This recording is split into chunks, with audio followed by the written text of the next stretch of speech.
Marlon Sanders here. I want to talk to you about the world's greatest salesman, standardized marketing activity. Good morning to you if you're joining us on Twitter, LinkedIn, Facebook page, Facebook group, YouTube. How are you? Give me a shout out. Let me know what's going on with you. How's your week so far? Let me know in comments, or if you're watching, just let me know in comments that you're watching. All right, we have some great info to cover today. I have a book here. The title will be reversed. It is called, because I don't have my screen reversed, but it's called Ben Feldman's Creative Selling. As you can see, it's a very old book. Ben Feldman was for many years in the Guinness Book of Business World Records or whatever as the greatest salesperson in the world. Hey, John, how are you doing? So he was in the Guinness Book of World's Record as the greatest salesman in the world. He has two books. This is one of them. They're on Amazon still, I believe. Now, good morning to you, John. Glad you're here. And so, Ben, what we've been talking about the last few days is having a standardized marketing activity, and we're going to get into a specific of what Ben did.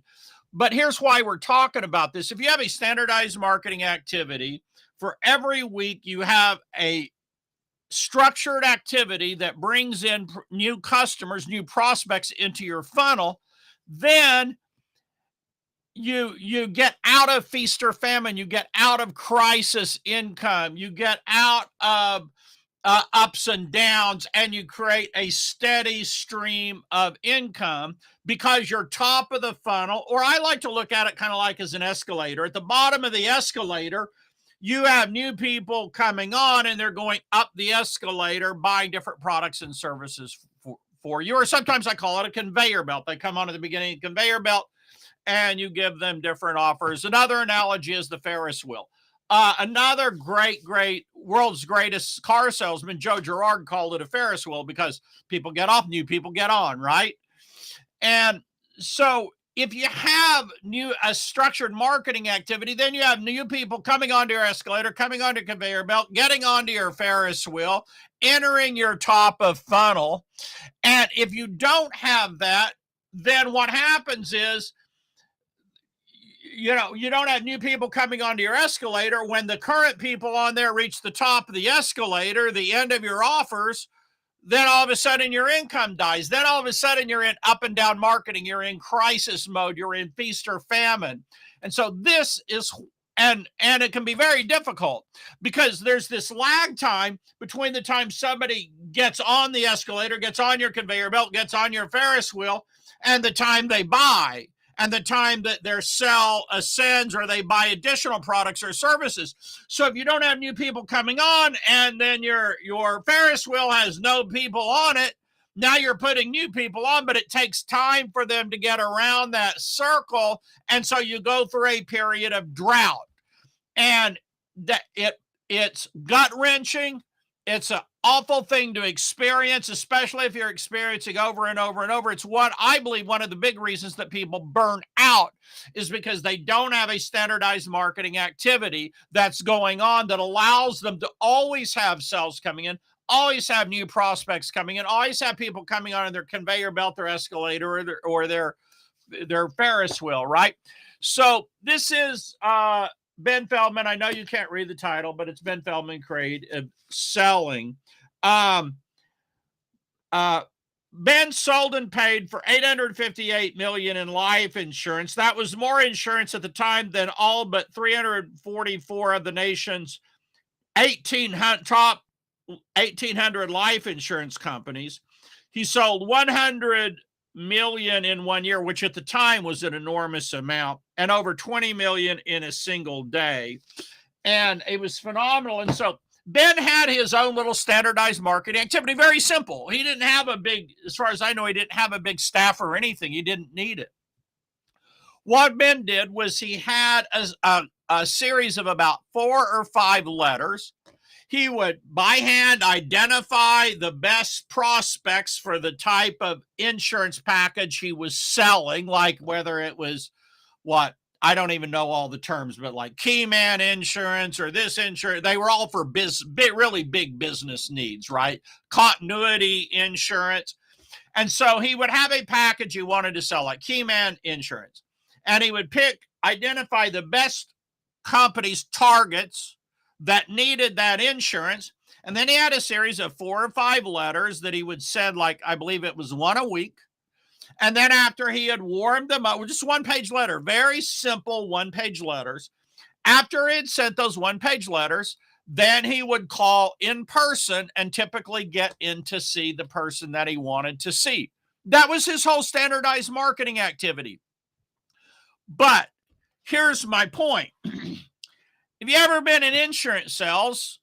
And this is not about insurance sales, it's about having a standardized market activity. But have you ever been in insurance sales? You know that's not how it typically happens. How it typically goes down is this. You get a job there. They give you a little bit of a training and the book of existing insurance, and you're supposed to go out and sell insurance. And you got no clue what you're doing. You have zero prospecting methods other than possibly asking for referrals or appointments from people that you know. Boom. That is it, right? So it's a gut-wrenching thing to have a job like that. I was in one once, and you don't know what to do to make appointments and to get sold. They don't give you even the simplest practical method like Ben Feldman had.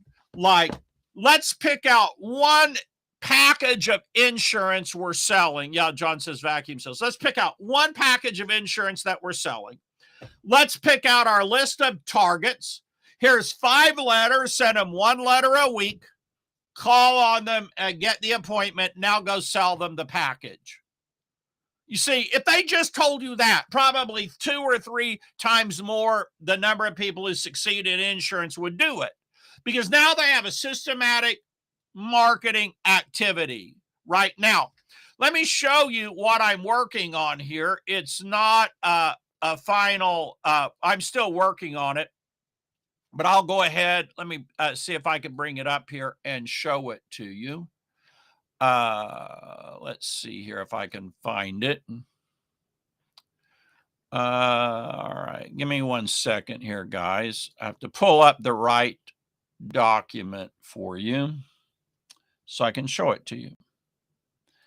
All right.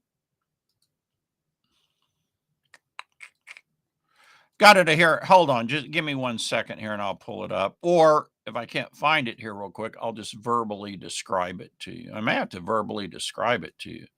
Thought I had it pulled up here, but I don't see it. Okay, yeah, here we go.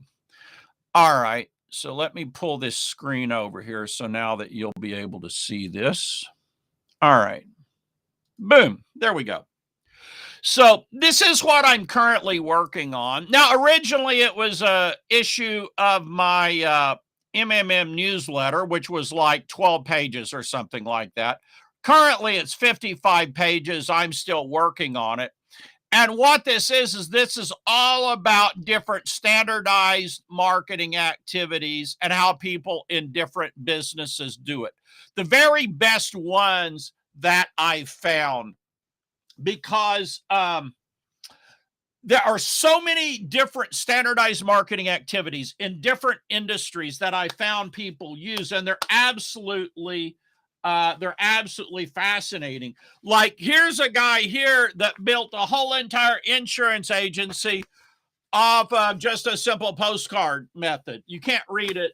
Again, the screen's reversed. I know that, but it was just a postcard. It was literally like the simplest postcard that looked like this.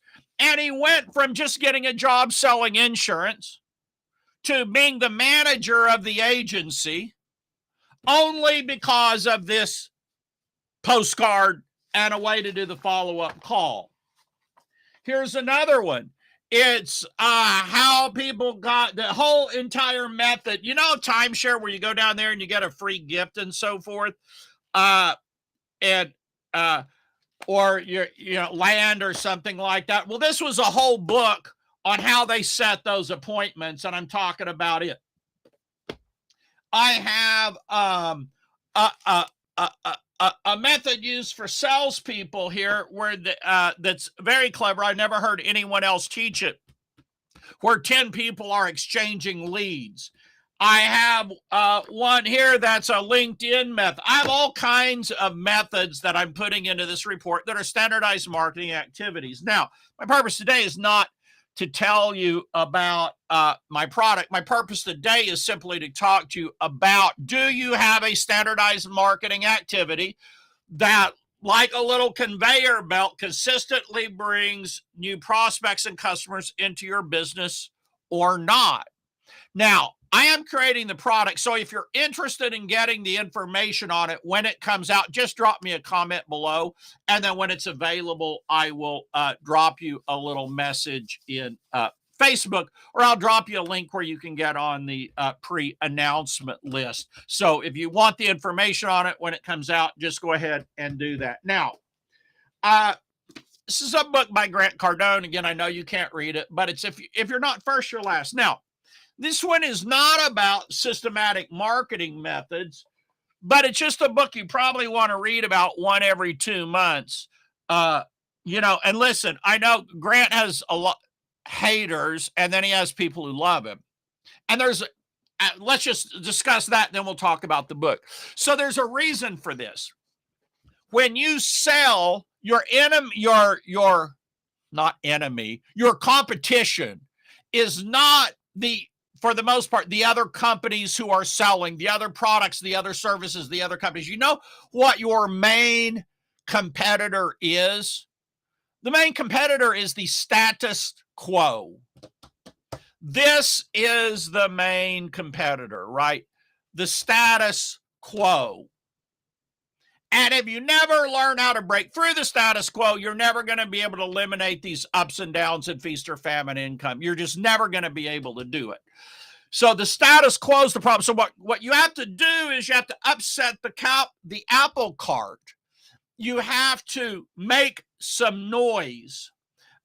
There's a book called Selling Water to Fish or something like that on Amazon. He talks about this. So it's a great book. And so the point is, you have to upset the equilibrium of the status quo, or people just aren't going to pay attention to you, right? You have to upset their mental status quo. So this is the reason Grant has people who hate him, in my opinion, is because he excels at creating a cognitive dissonance, a mental imbalance that makes people feel uncomfortable. It creates a tension. Now, some people are like, okay, he's right about this. He's right that what I'm doing is not working, or not working as good as it can. And he's right that there's a process to get. So some people are like that, and other people fight it, and they're like, no, blah, blah, blah, right? They're fighting the imbalance. And yet the reason they're fighting is because he created the imbalance to be. The fact that he has haters is proof of how large of a gap or an imbalance he's creating. That's why he has 10x, because no status quo. I'll increase my sales 20%, 30%. Boom, I'm doing great. Right? Or even I double my sales. I'm top of the freaking world. Grant comes along and he creates this huge, massive imbalance or gap. No, your goal needs to be 10x. All of a sudden, he's come in with this giant crowbar in the brain, creating massive cognitive dissonance. See, that's why he has haters. So in any event, the book, if you're not first, you're last, is brilliant from this aspect. What he's saying is, whatever result you're getting, and he specifically this book was written during the recession. He's saying in a recession, businesses and people contract. And so his message is, instead of contracting, you have to expand your activity, expand the attention that you're getting. Expand the number of people you're making noise with, causing imbalance with or cognitive dissonance with, and see which ones of those raise their hands and are willing to take the next step in discussing their situation and a plan to resolve that, right? So, it's interesting. In selling and marketing, what we're really doing is we're finding out people's gap. Maybe we're painting a bigger vision or picture so the gap is bigger. And you got A, where they are, B, where they want to be. And all we're doing is suggesting or offering a plan to help people get from A to B.